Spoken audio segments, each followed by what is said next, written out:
Most players talk about Elden Ring's difficulty like it's just a badge of honor. It's hard, it's brutal, it's unforgiving. But there's something more interesting going on. In Elden Ring, difficulty isn't just there to punish you, it's a language. The game uses difficulty to quietly tell you, you're in the wrong place, come back later, or this challenge really matters. In this video, I want to break down how Elden Ring uses difficulty to talk to the player, and what other games can learn from that.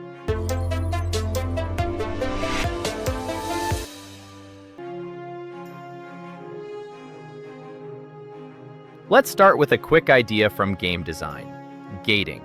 Most games use hard gates, a locked door that only opens with a key, an area that only unlocks after a story mission, an enemy that literally has a level 50 required icon floating above its head. Elden Ring doesn't do that, at least not in the obvious way. Instead, it leans heavily on soft gating. The world is open, you can go almost anywhere, but the difficulty of what you find becomes the real barrier. Hard gating is binary. The game simply says, you can't be here yet. There's a wall, a locked door, an invisible barrier. Soft gating is different. The game lets you in, but everything inside is telling you, you're not ready. Enemies hit way harder than what you've seen so far. Their health bars feel absurd compared to yours. Their attack patterns are too fast, too dense, too punishing. You can keep going if you insist, but the difficulty itself becomes a form of feedback. It's the game speaking through stats and patterns instead of through a pop-up. You can feel this design from the very beginning. You step into Limgrave, you see this wide, inviting field, and right there, in the open, is the Tree Sentinel. He's not behind a locked fog gate. He's not in a special dungeon. He's just there. If you try to fight him immediately, he destroys you. His damage is absurd for a fresh character. His mobility is higher than anything you've seen so far. From a design perspective, this is soft gating in action. The game never says, you must not go here, but the encounter strongly suggests, maybe explore somewhere else first. The same thing happens when you wander into a place like Caelid early. The sky turns red, the enemies are grotesque, and suddenly every hit deletes half your health bar. Visually and mechanically, the game is saying, this is not a cozy starting area. You can be here, but you probably shouldn't be, yet. The key thing is that Elden Ring is brutal, but coherent. Enemies obey clear rules. Hitboxes are mostly honest. Attack animations, even the nasty ones, are telegraphed in some way. So when you get destroyed, it usually doesn't feel like the game cheated you. It feels like you walked into the wrong neighborhood, or you tried to brute force something without understanding it yet. That's what makes this kind of difficulty work as communication instead of pure frustration. The game is harsh, but it's consistent enough that you can read its message. You're underleveled. You haven't learned this pattern yet.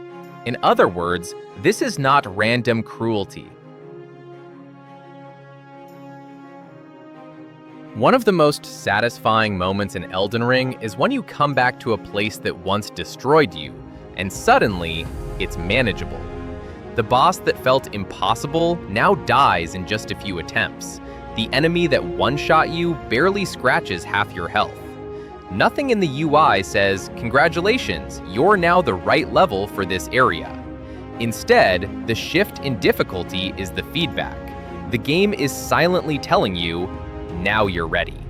And the important part is, it's not just raw stats. It's also your skill, your knowledge of patterns, your understanding of when to be greedy and when to back off. Difficulty, in this sense, becomes a progression meter. Not just how hard the game is, but how far you've come as a player in this world.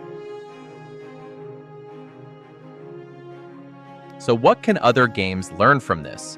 Most modern games rely on very explicit messaging. This area is for level 30. Recommended power, 1500. You are underleveled for this mission.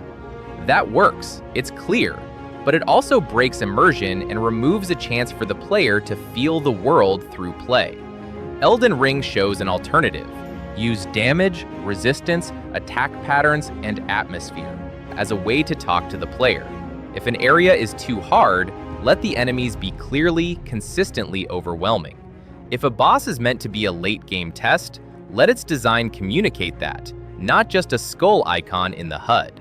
And you don't need Souls-level punishment to apply this. Even in a more accessible game, you can. Nudge players away from certain paths with tougher enemies. Reward them for coming back later, stronger. Use difficulty as feedback, not just as a wall. In Elden Ring, difficulty isn't just there to hurt you. It's there to talk to you, to suggest where you should go, where you shouldn't, and when you've truly grown. And that's a big part of why the game feels harsh, but rarely meaningless. If you enjoyed this breakdown of difficulty as a design language, I'm covering more aspects of Elden Ring and other games here on the Design Breakdown. Thanks for watching, and I'll see you in the next one.